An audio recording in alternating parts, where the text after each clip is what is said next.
जय हिंद साथियों।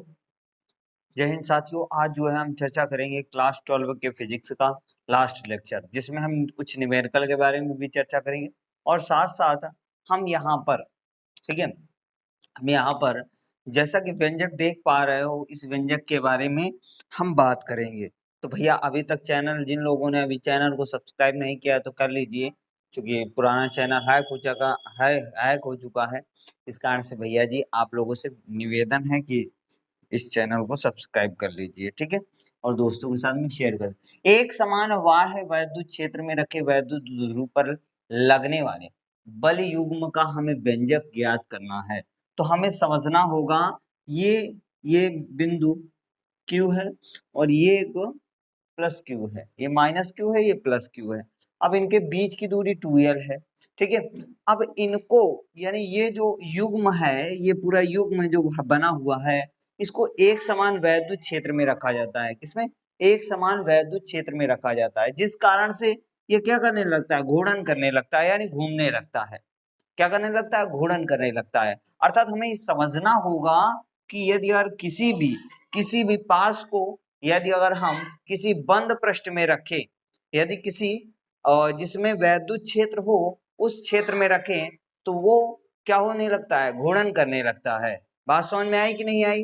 अर्थात कहने का मतलब ये है, घूर्णन करने लगता है। तो इसको हमें समझना होगा, बहुत ही ध्यान से समझते हैं सारी चीजें डिटेल में। तो हम सबसे पहले समझते हैं, ठीक है, माना कोई एक, ठीक है, माना कोई एक पृष्ठ है, ठीक हो, जिसको एक समान वैद्युत क्षेत्र में रखा गया है।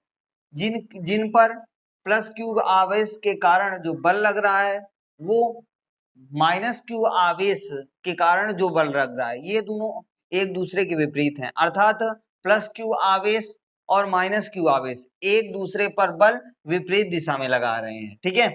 और इसका जो कोण है वो थीटा कोण है, ठीक है। अब यदि यार ये वाली भुजा यदि निकालेंगे तो 2L साइन थीटा हो जाएगा, ठीक है।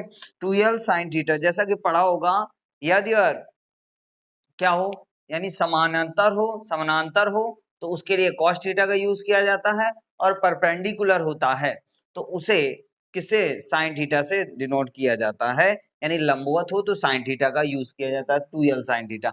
अब ये एक समान वैद्युत क्षेत्र में रखा हुआ है, तो हम बात करते हैं, यहाँ पर सारी चीजें समझते हैं। तो भैया इसकी थ्योरी जो है क्या लिखना है?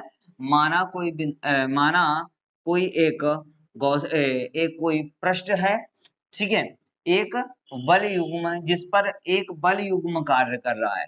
माना कोई एक, ठीक है, माना कोई एक पृष्ठ है, ठीक है, जिस पर आवेश माइनस क्यू और प्लस क्यू आवेश रखे हुए हैं, जिस पर प्लस क्यू माइनस क्यू आवेश रखे हुए हैं। ये एक समान रूप से वैद्युत क्षेत्र में रखा है, एक समान रूप से क्या कर रहा है? घूर्णन कर रहा है, ठीक है। इसके बारे में हम समझते हैं, तो भैया ज्यादा टेंशन लेने वाली बात नहीं है। तो यहाँ पर हम बात करते हैं क्या भैया? वैद्युत ध्रुव आघूर्ण, ठीक है। परिभाषा को हम समझते हैं क्या? तो वैद्युत, यहाँ लिख देंगे बाद में परिभाषा, वैद्युत द्विध्रुव द्विध्रुव आघूर्ण, आघूर्ण, वैद्युत द्विध्रुव आघूर्ण। तो वैद्युत द्विध्रुव आघूर्ण बराबर फार्मूला होता है बल इंटू इंटू दोनों बलों के, दोनों बलों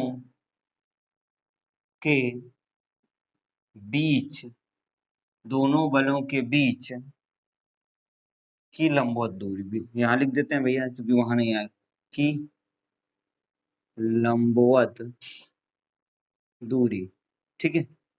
अर्थात कहने का मतलब ये है, ये लंबवत दूरी है 2L sin थीटा, यहाँ यूज करना है। अभी हम यूज करेंगे कैसे क्या करना है। तो यदि यार इसकी हम परिभाषा की बात करें, एकांक बल तथा दोनों बलों के बीच लंबवत दूरी के गुणनफल को वैद्युत द्विध्रुव आघूर्ण कहते हैं। क्या कहते हैं? वैद्युत द्विध्रुव आघूर्ण कहते हैं। परिभाषा यहाँ लिख देते हैं, एकांक, इस वाले पेन से लिखते हैं, एकांक बल तथा दोनों बलों के बीच की लंबवत दूरी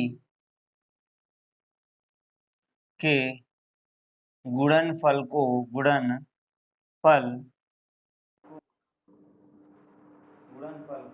कहते हैं भैया? यहाँ समझ लेते हैं। ठीक है, थोड़ा वीडियो में वॉइस प्रॉब्लम आ गई थी। तो यहाँ पर गुणनफल को, सॉरी नीले पेन से लिखना है ना, गुणनफल को क्या कहते हैं? प्रत्यानयन बल युग्म कहते हैं। इसे प्रत्यानयन भी कहते हैं, को प्रत्यानयन बल न प्रत्यानयन बल युग्म कहते हैं, बल युग्म कहते हैं। इसे टो से प्रदर्शित करते हैं, इसे टो या टाउ से प्रदर्शित करते हैं, टो से प्रदर्शित करते हैं, से प्रदर्शित ठीक है, इसे टो से प्रदर्शित करते हैं। ठीक है, करते हैं। तो यहाँ पर टो बराबर क्या होगा? टो बराबर एफ इंटू, हमने बताया था दोनों की लंबवत दूरी कितनी है? 2l, तो 2l साइन थीटा। अर्थात टो बराबर, चूंकि हमें पता है कि हमने पढ़ा है E बराबर एफ अपान क्यू। अरे यहाँ पर क्यू यूज हुआ, क्यू नॉट नहीं यूज हुआ। तो यहाँ पर एफ निकालेंगे तो अब बराबर ई क्यू हो जाएगा। क्या हो जाएगा? E Q. तो यहाँ पर क्या हो जाएगा? ई क्यू, इसकी जगह पर एफ की जगह पर ई क्यू लिख दिया, इंटू 2l साइन थीटा। ठीक है, तो टो इज इक्वल टू, देखो इसको हमने एक साथ में लिख दिया 2l, ठीक है, ई साइन थीटा। अब चूंकि हमने पढ़ा है कि P बराबर 2QL, तो इसके स्थान पर हम क्या लिख सकते हैं? P लिख सकते हैं। तो tau is equal to P, ठीक है, P sine theta, PE sine theta. अब देखो यहाँ पर ध्यान देना है, कंडीशन की हम बात करते हैं, केस नंबर फर्स्ट। तो केस नंबर फर्स्ट में यदि अगर हम बात करें किसकी, यदि थीटा का मान 0 डिग्री रखें तो क्या आएगा? Tau is equal to PE sine 0 अंश। तो चूंकि हमें पता है कि साइन 0 अंश का मान कितना होता है, सॉरी साइन 0 अंश का मान सॉरी 0 होता है, कितना होता है? 0। तो टो का मान इस कंडीशन में 0 होगा। अर्थात पहला केस समझ में आया सभी लोगों को? ठीक है, यहाँ बात क्लियर हुई। अब दूसरे केस की बात कर लेते हैं। केस नंबर 2, यदि थीटा का मान हम 90 डिग्री रखें, कितना? 90 डिग्री। तो यहाँ पर tau is equal to PE sine 90 degree. तो साइन 90 डिग्री अर्थात लंबवत हो, तो यहाँ पर क्या होगा? क्योंकि हमें पता है कि साइन 90 अंश का मान कितना होता है? 1 होता है। तो यहाँ पर tau is equal to PE हो जाएगा। ठीक है, तो P डॉट E हो जाएगा। अब यदि अगर अगले केस की बात करें, थर्ड केस की, तो थर्ड केस में थीटा का मान यदि 180 डिग्री रखें, जो प्रेजेंट टाइम में है, तो उस कंडीशन में क्या होगा? तो tau is equal to PE, इसको हम समझा देंगे, परेशान होने की, PE साइन 180 डिग्री। तो चूंकि हमें पता है tau is equal to PE sine 90 plus 90, ध्यान देना, साइन 90 के कारण किसमें चेंज हो जाएगा? कॉस। कॉस 90 अंश का मान कितना होता है? तो हमें पता है कि कॉस 90 का मान 0 होता है। तो यहाँ पर क्या हो जाएगा? Tau is equal to PE sine, sorry cos 90। ठीक है, क्योंकि ये जो है द्वितीय चतुर्थांश में है, ठीक है, प्रथम चतुर्थांश में तो है नहीं, तो माइनस का आएगा। तो यहाँ पर चूंकि हमें पता है कि कॉस माइनस कॉस 90 अंश का मान 0 होता है, तो भैया 0 रख देते हैं। ठीक है, साइन और कॉस के मान पॉजिटिव रहते हैं, सॉरी। ठीक है, अब देखो टो इज इक्वल टू क्या हो जाएगा? 0 हो जाएगा। तो अर्थात तीनों कंडीशन समझ में आई। अब हम बात करते हैं न्यूमेरिकल की, इसको हम रफ कर देते हैं। ठीक है, तो इतनी बात सबको क्लियर हो गई हो, स्क्रीनशॉट ले लो सभी लोग। अब देखो यहाँ एक थोड़ी बात समझानी थी जो रह गई थी। यदि अगर हम यहाँ पर ये जो रखा है, इस पर आवेश एक दूसरे के लंबवत हैं, पहली कंडीशन में एक ही दिशा में है, अर्थात इस प्रकार से, यानी जो है ये आवेश इस प्रकार से एक दूसरे के एक ही डायरेक्शन में जा रहे हैं, तो उस कंडीशन में जो थीटा का मान होगा वो 0 डिग्री होगा।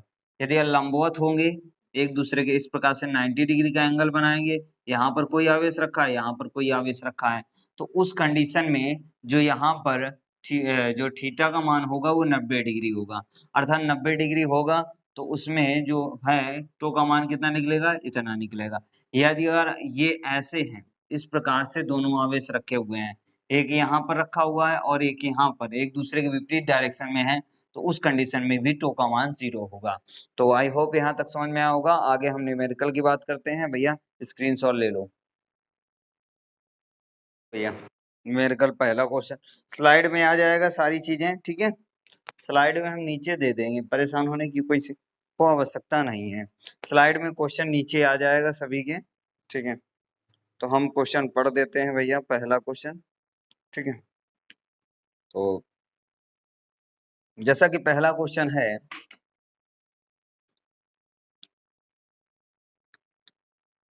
पहला क्वेश्चन है इलेक्ट्रॉन पर 1.6 × 10⁻19 कूलाम ऋण आवेश है, अल्फा कण पर कितना आवेश होगा, ठीक है। हमें अल्फा कण पर आवेश ज्ञात करना है, अर्थात कहने का इलेक्ट्रॉन पर आवेश यानी Q का मान दिया है, ठीक है, सॉरी E का मान दिया है, ठीक है। और इसके बाद कह रहा है कि अल्फा कण पर आवेश यानी Q का मान निकालना, क्योंकि हमें पता है E का मान दिया है 1.6 × 10⁻19 कूलाम, ठीक है। और n का मान कितना होगा, तो n का मान 2 होगा, क्योंकि अल्फा कण पर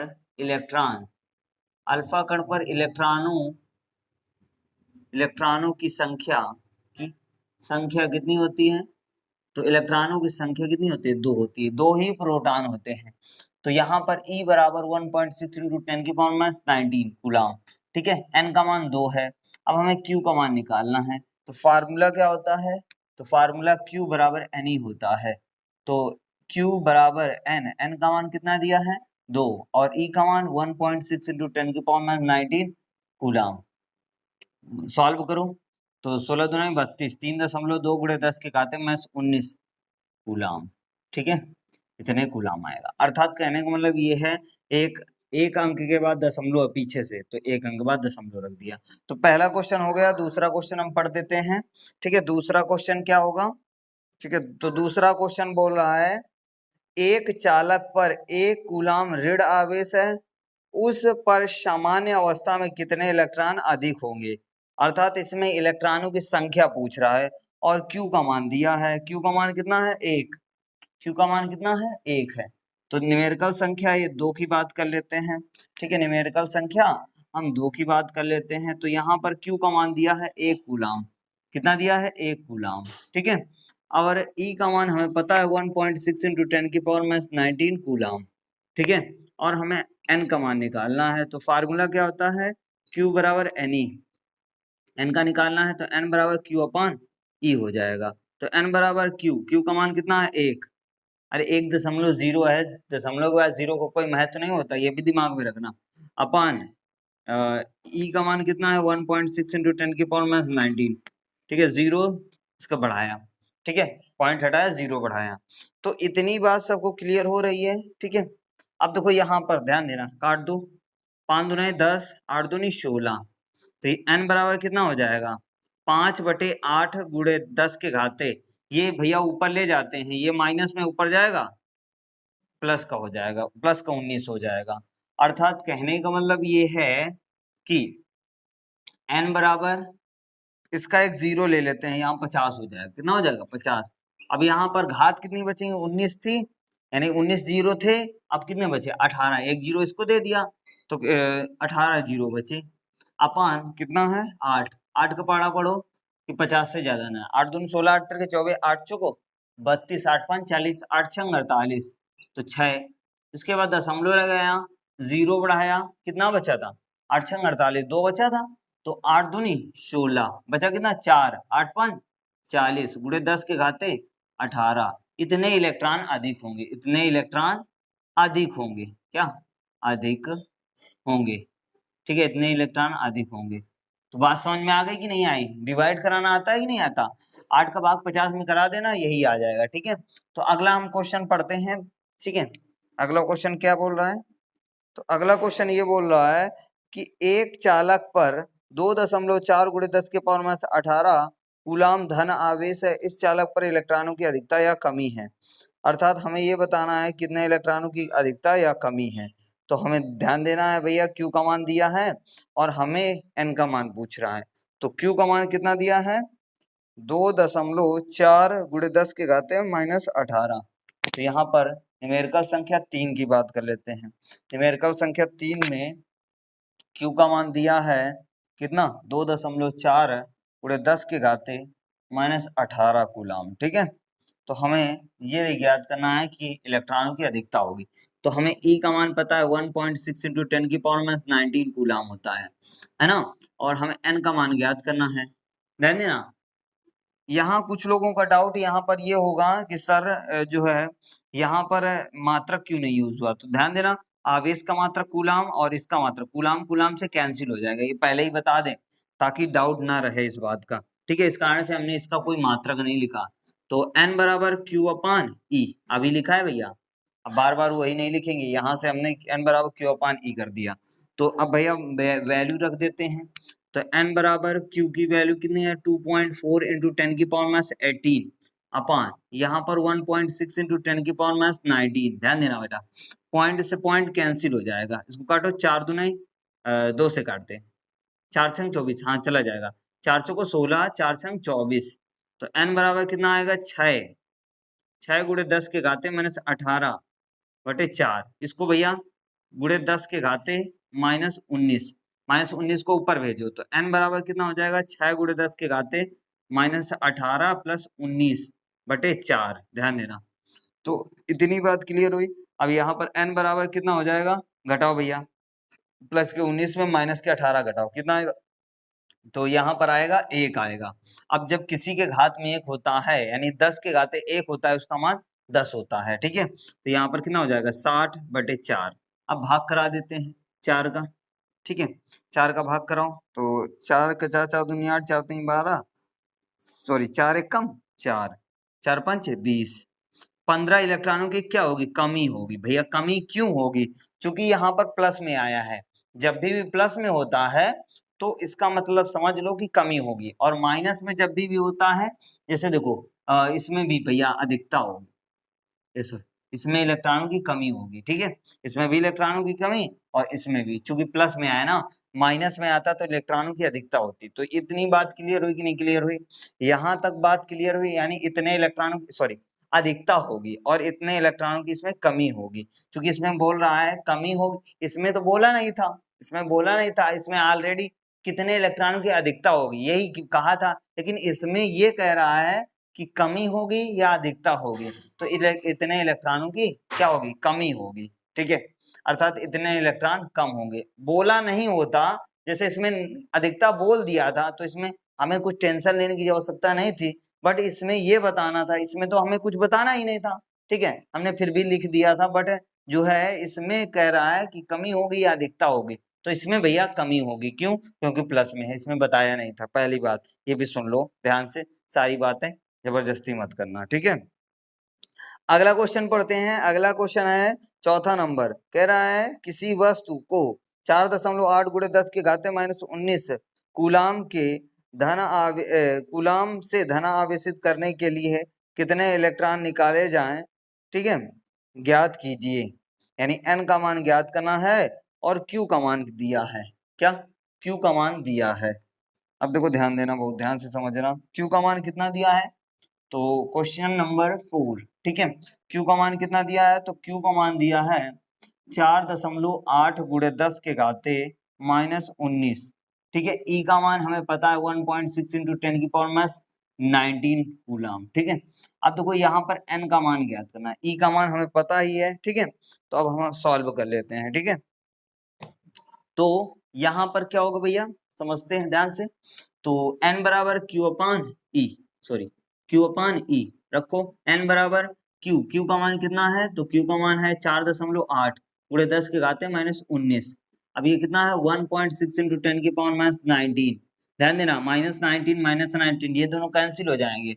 अब इसको करो तो कितना हो जाएगा, 16 48, 16 का पहाड़ा पढ़ो, 16 दूनी 32, 16 48, 3 इलेक्ट्रॉन, ठीक है, क्या होगा, 3 इलेक्ट्रॉन निकलेगा। एन का मान कितना निकलेगा, 3 इलेक्ट्रॉन। तो क्वेश्चन क्या बोला था, इसको हम समझ लेते हैं, थोड़ा पढ़ देते हैं कि कुछ बोला है या नहीं बोला है, ठीक है।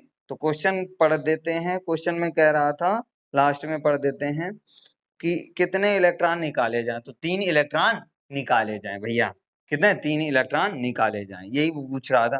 अगला 5वां नंबर क्वेश्चन पढ़ देते हैं, कह रहा है 7n यानी नाइट्रोजन 14 नाभिक पर इलेक्ट्रॉनों में आवेश की गणना कीजिए, इलेक्ट्रॉनों में आवेश की गणना कीजिए, यानी हमें n का मान सॉरी आवेश में इलेक्ट्रॉनों की गणना कीजिए, किसका मान पूछ रहा है, अर्थात Q का मान पूछ रहा है, ठीक है, आवेश की गणना कीजिए कह रहा है, ठीक है, इलेक्ट्रॉनों में पढ़ रहा है तो सॉरी, ठीक है, एक बार फिर से बता, 7n14 नाभिक पर कूलाम में आवेश की गणना कीजिए, कूलाम में आवेश की गणना करनी है। तो अगला 5th नंबर क्वेश्चन है, समझ लेते हैं, 5 नंबर क्वेश्चन कह रहा है 7n14 यानी n का मान कितना दिया है 7 और e का मान हमें पता है 1.6 × 10⁻19, ठीक है। अब हमें किसका मान ज्ञात करना है, q का मान ज्ञात करना है, तो q बराबर ne फार्मूला बताया था, तो q बराबर n का मान कितना है 7 इंटू 1.6 × 10⁻19, ठीक है, मल्टीप्लाई करा देते हैं, तो सतवड़ी 7 छंग 42, 7 कम 7, 7 4 12, 7 4 7 4 11, सॉरी, अब देखो पॉइंट पीछे से लगा है, यहाँ पर लगा दिया, इंटू 10⁻19 कूलम। तो भैया ये 5 क्वेश्चन हमने जो है सॉल्व करवा दिए हैं, तो भैया सभी लोग जो है इसको नोट कर लीजिए। आई होप यहाँ तक समझ में आया होगा, यदि समझ में आया है तो दोस्तों के साथ में शेयर कीजिए, चैनल पर नए हो तो चैनल को सब्सक्राइब कीजिए। तब तक के लिए जय हिंद, जय भारत, वंदे मातरम।